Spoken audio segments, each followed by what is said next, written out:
what's up, YouTube? This is your boy Alex. Today's Wednesday, and you're gonna get probably two YouTube videos today if I can somehow stretch out the time. I promise I'll make sure this first introduction of Sex Game, the history of black filmmakers. We'll call it black filmmakers and the history of them in television and film. I know it's a long title, but it's February. It's still February. It's still African American History Month. And I already made part one and part two of Sex Game, Television and Film versus Horror, part one and part two.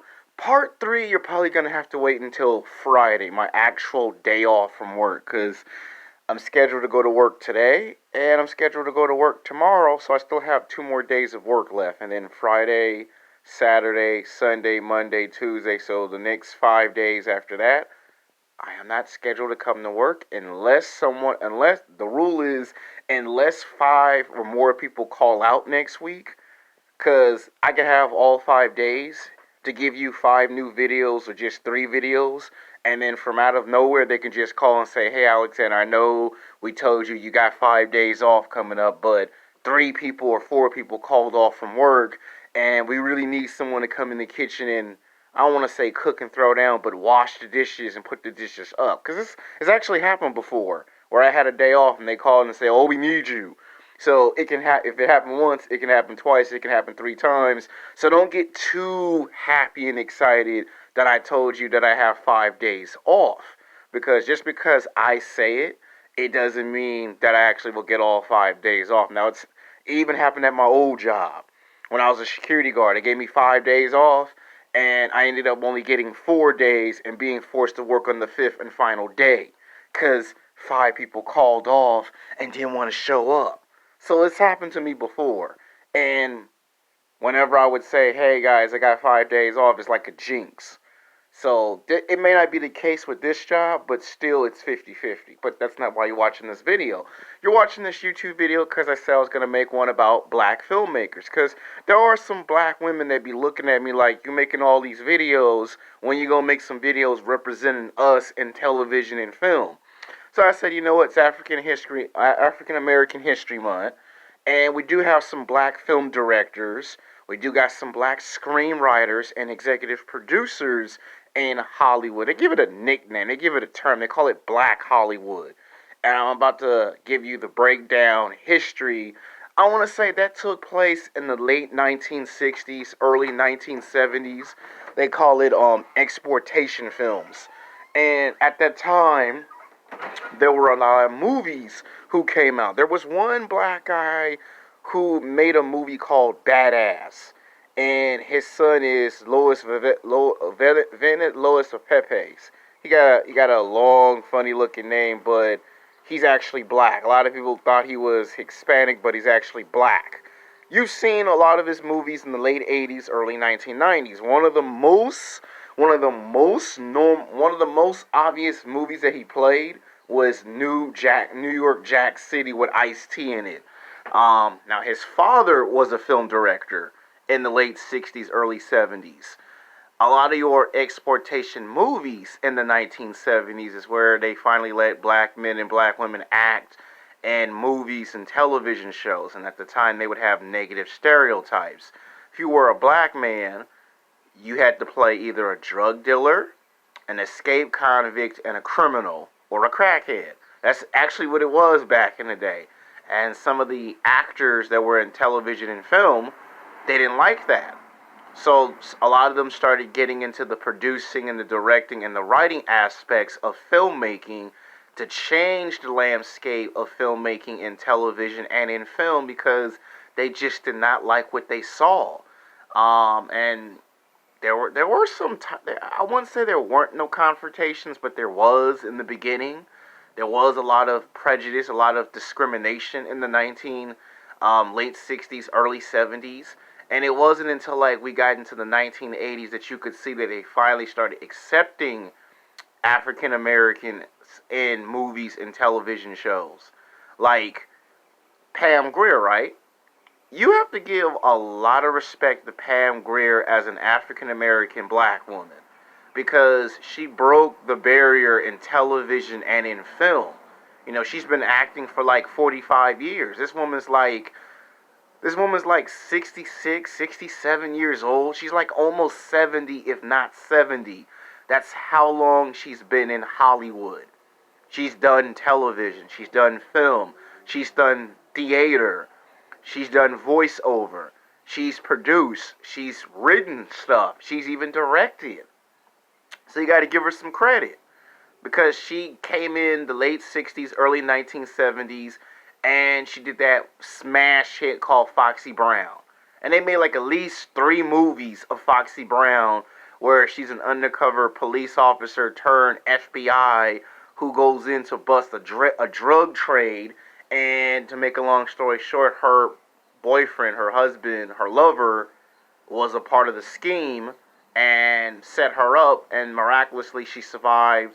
I don't want to give away the whole entire movie because if you weren't born in that era, in that time period, I don't want to ruin it. So, spoiler alert, and I'm saying spoiler alert because the Friday that I get off this week, I am going to watch Sonic the Hedgehog, the movie, because I am a big Sonic the Hedgehog fan. I might even try to watch the movie, turn around, buy a Sonic t-shirt, and then right after watching the movie and buying the t-shirt, turn around and do the movie review.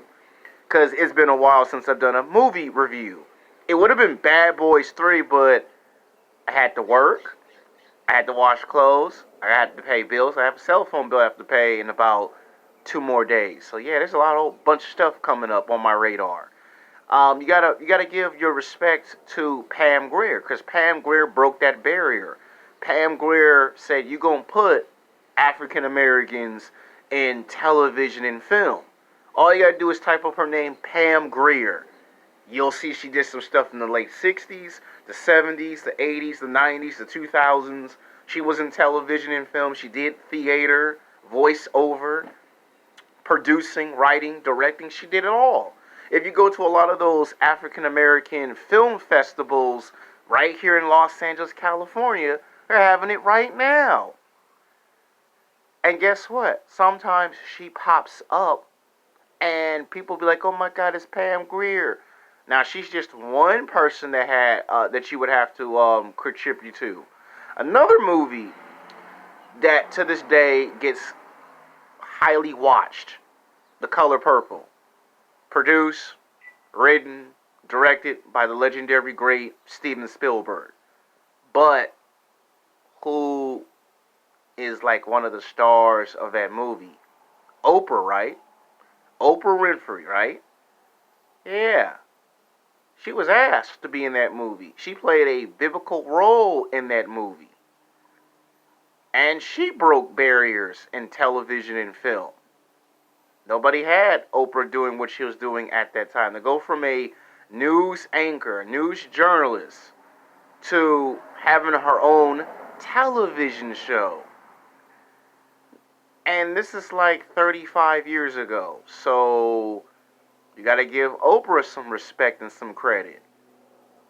That's 2 black women. Now we got to get into who are the best black filmmakers in Hollywood. Now, you can put this in order or out of order. Doesn't matter if it's in order or out of order. But these are the people that come to my mind. Now, there is Spike Lee. Now, I watch a lot of Spike Lee movies. Do the Right Thing, Get on the Bus, She Hates Me, Malcolm X. Spike Lee has done a lot of good movies. He Got Game. Those were some of Spike Lee's best Hollywood films. Like, everybody loves He Got Game and Love and Basketball. Those are all of Spike Lee movies because they're Spike Lee movies. They're like some of the best movies of that time period. You know, Spike Lee went from graduating from high school and college to coming into Hollywood to being able to make anything into a movie. Like, he's one of the few film directors that when black men or black women come into the industry, his name always come up. I don't care if you're in high school, college, you're at a film school, a private film school. 99.99%, my man Spike Lee's name, it always comes up in television and film. People will say, why you want to be a filmmaker? Let's say I want to be like Spike Lee. I want to be able to make different genres. To me, that's what Spike Lee is. He's a genre filmmaker. He don't just make stuff that's about the hood and the everyday struggle of the black man and the black woman. He makes different genres that will say, now that's a filmmaker that I actually like. Like, think about it. He made Get on the Bus and Do the Right Thing, which we know those are movies that came from the 1960s of the civil rights movement. So he made at least 2 films on that. Then he makes He Got Game, Love and Basketball. That's about sports. So he gets into the world of sports. Then he turns around and makes a topic that you don't expect him to make. You know, a movie called She Hates Me, which that kicked off a lot of people's careers today. He made it about a black guy that have sex with multiple women and get them pregnant, but I don't want to ruin the movie if you ain't never seen She Hates Me. These are all good Spike Lee movies. Malcolm X is by far his best film because he got to produce, direct, write, and even star in the movie. And at that time, they didn't really allow filmmakers to just do all of that. Like, he became not the first or not the second. I think he became either the second or the third African American filmmaker to produce, write, direct, and even star in his own movie. And to me, that's probably where Robert Rodriguez was influenced. Because at the time, Spike Lee was probably the only guy that was being able to have his own production. And at that time, they didn't really allow too many filmmakers to do it.